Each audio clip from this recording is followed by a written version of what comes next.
Dr. S. Jaishankar. आज आमच्या कॉलेजमध्ये आले होते डॉक्टर एस जयशंकर, म्हणजेच आपले फॉरेन मिनिस्टर. आणि त्यांना बघण्यासाठी ही अशी प्रचंड गर्दी आमच्या कॉलेजमध्ये झाली होती. आणि ही अशी गर्दी मी आजपर्यंत तरी आमच्या कॉलेजमध्ये, आमच्या कॉलेजच्या ग्राउंडमध्ये आणि पार्किंगमध्ये त्यांच्या गाड्या आहे अशी मी बघितलीच नव्हती. पुणे लीट फेस्टिवल हे प्रोग्राम सगळेचे सगळे ॲम्पी थिएटरमध्ये होतात.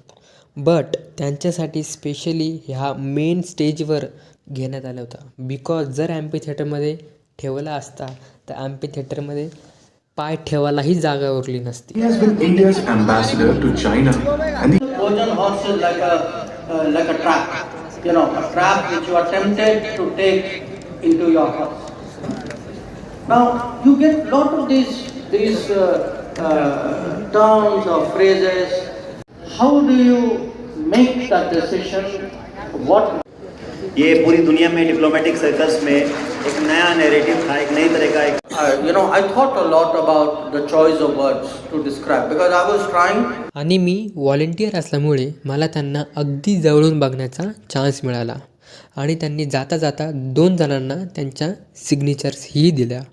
सो लेट्स सी उद्या आपण कोणाला भेटू.